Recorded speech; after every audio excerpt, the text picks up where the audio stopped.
Hi, in this video tutorial, you will learn about Power Apps formulas. They are created with PowerFX, which is the low-code language used across Microsoft Power Platform products, and which allows you to create simple formulas to build your applications. Okay, so what are Power Apps formulas used for? Power Apps formulas are instructions that you provide to Power Apps for it to execute actions. It is the Power Apps equivalent to writing code in traditional programming languages. But it has one major difference. It is much simpler. Power Apps is a low-code platform. That means the idea is that you can create apps without needing to write a lot of code, just a little. And you do that using Power Apps formulas. So in that sense, it is much more similar to Excel formulas.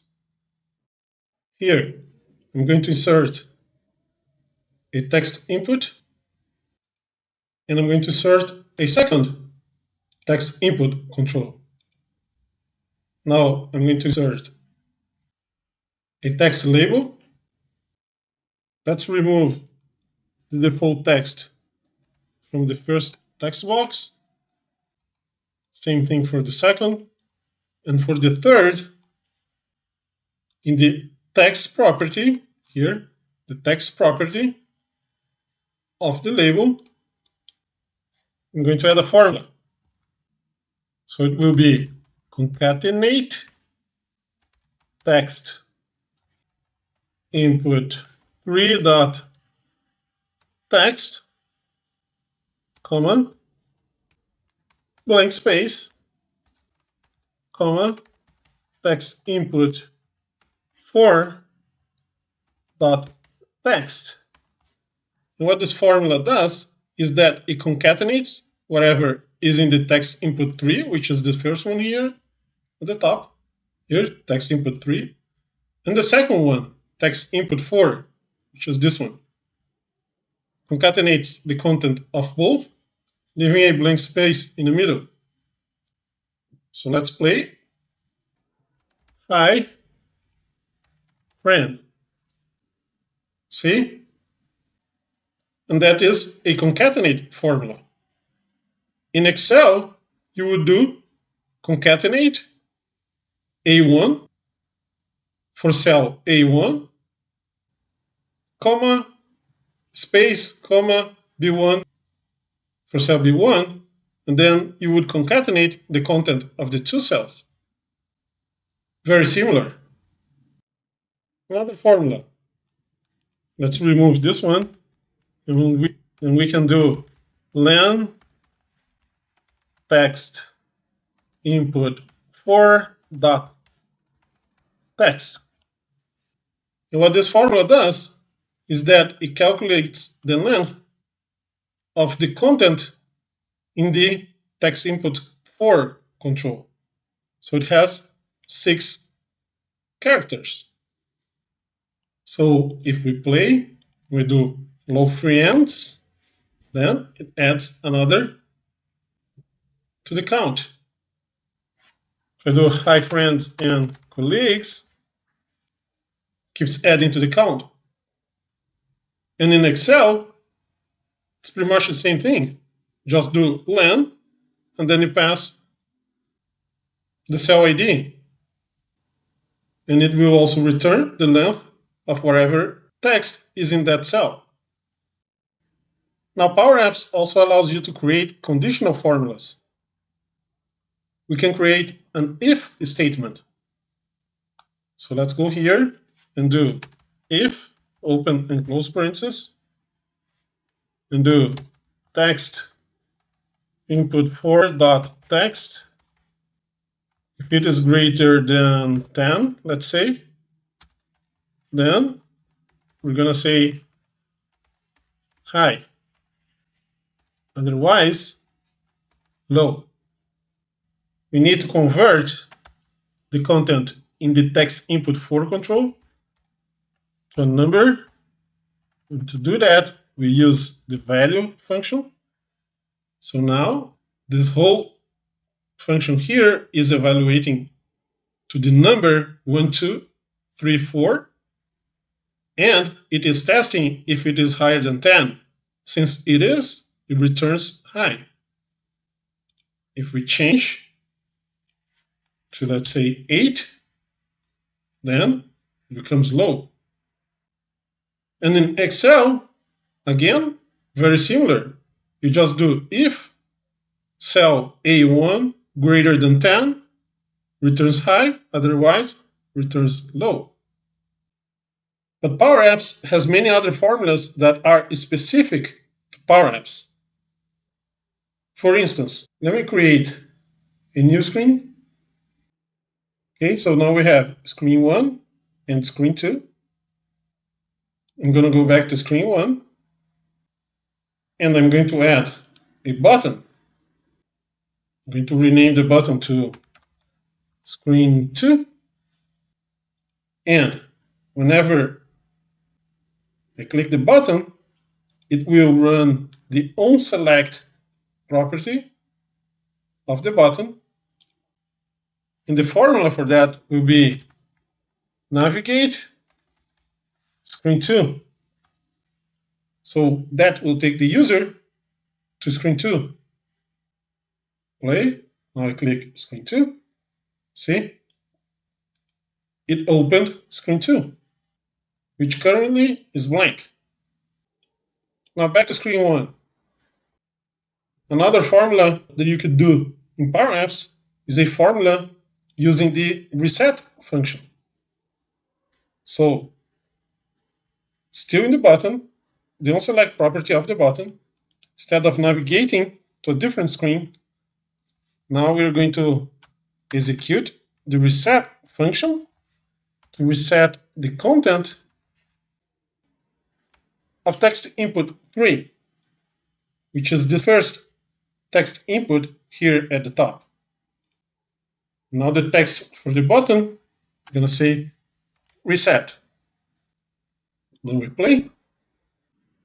See, currently it has high. If I click reset, the content is gone.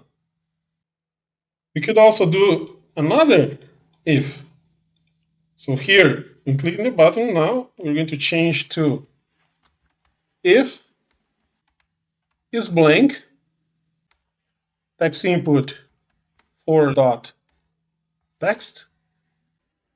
Then we're going to notify, please enter a value. And the notification type will be error. Okay?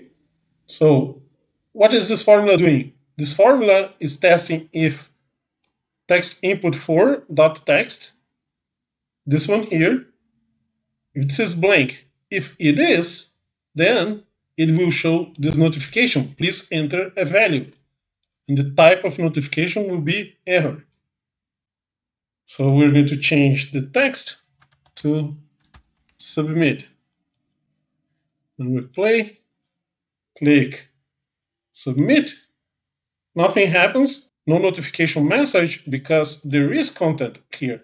But if I remove it and then I click submit, now we get a notification message. Please enter a value. Another type of formula that you can create is a formula to set variable content.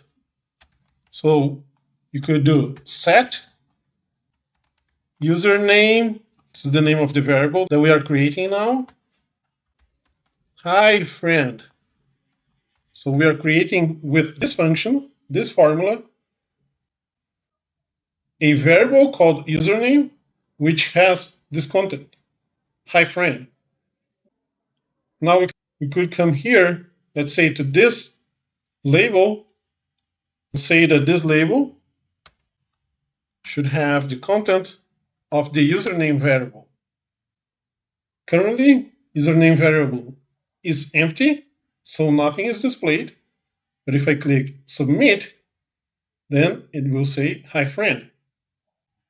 Because the submit button set username to hi friend, and here it has the username variable content.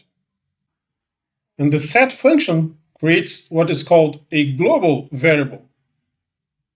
So its content can be accessed not only on this screen, but other screens as well. Power Apps formulas also help you connect to data like SharePoint, Excel, Dataverse. Let's see an example. So I'm going to remove all this, and I'm going to insert a vertical gallery. I'm going to map it to the products Dataverse table. Let's format the fields.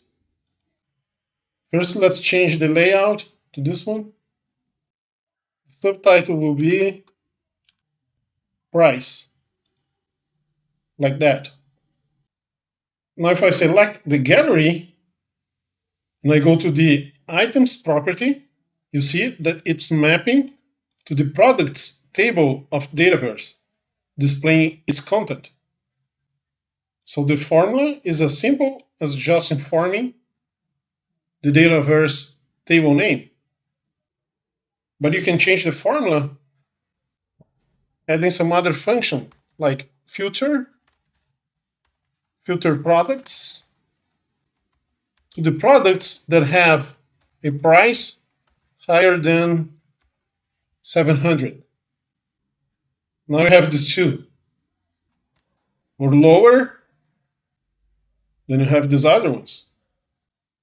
Another formula could be with the sort by columns function, products, and then we're going to sort by price, and the sort order will be ascending.